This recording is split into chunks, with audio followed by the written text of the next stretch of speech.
Guys, wow, it's been a while since I last posted any locum update. I think it's been like 2 months, and I am so sorry. There is no excuse.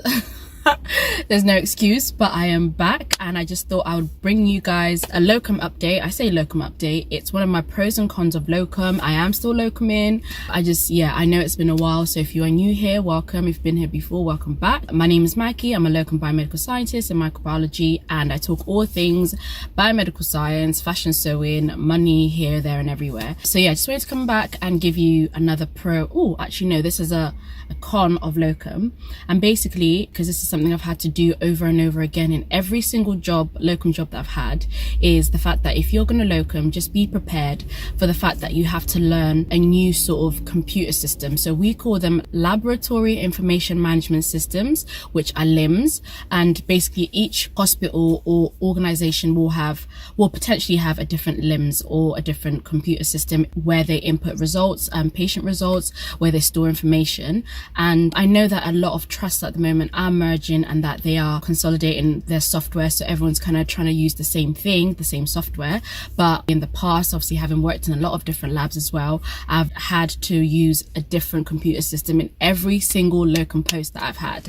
And this is something that if you are going to be locum, you should be prepared for. Hospitals, like I said, will use different systems, and that is something that you will have to learn for each job: how they input results, how they input patient results, how they store information, how they find information. It's all going to be different. So this is something that you have to be prepared for, and it can be a stressful thing to try and learn, especially if you are moving jobs quite regularly. It can be quite stressful. So if you are someone that can get a little bit stressed sometimes at stuff like that, then that is something to think about. But if you can handle it, obviously that's a great thing. Then that is just something that you have to have in mind, that a lot of different labs will have a different computer system that you will have to learn. There's just no other way of doing the job. You have to learn it. It's how the job gets done, basically. So that is something that I have found as a con of locum, is having to learn all of this. But I like to say that I'm somebody that is able to adapt quite quickly or learn quite quickly in a way. So it hasn't been too much of an issue, but it is a lot. It can be quite stressful. Sometimes you do start doubting yourself or feeling like, oh, can I do this? But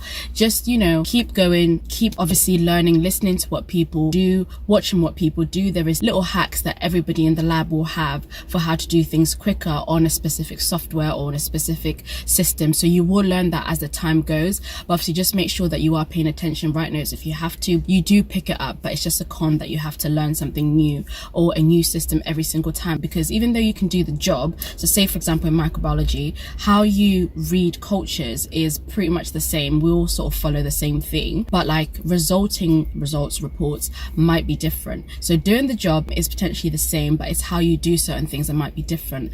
And bringing me on to obviously having a new LIMS or different LIMS for every single lab is the fact that each lab will do things differently. So like I said, even though actually reading cultures in microbiology might be the same for every single lab, it's how they do certain things and maybe follow-ups as well that might be different. That is stuff that you will have to get used to. It just comes with locum. Like, be prepared to have to learn new things. Just remember that, like I said in a previous video, the training is minimal, so make sure that you know your stuff or you're good at learning pretty quickly, because I don't think where in other places you might get a month or whatever to learn something. With locum, sometimes it's literally just a couple of weeks, and like I said before, they want you in very quickly. So that is something that I would say just be prepared for if you are going to locum, to have to learn a new system very quickly and many times over if you are going to different jobs. And that is experience that I have had. Not one single lab that I've worked in the last sort of year and a half has had the same systems, and my previous job, which was my permanent job, had a completely different LIMS. So none of them have had that LIMS that I was used to for like 4 to 5 years. None of them have had that, but it is what it is. So that is the locum life, and that is one con of locum, guys. So keep up with me, follow me on my Instagram. You know what, saying that, I was hacked on my Instagram, so be careful, guys. I've got my Instagram back. It is magchip if you want to follow that. But yeah, just be careful with hacking. But anyway, if you want to keep up with me, make sure you subscribe, make sure that you like this video, because the more people that like the videos, the more people can see it, and with any other video that I make. And I would really appreciate it. So thank you so much for watching, and I'll see you on the next update.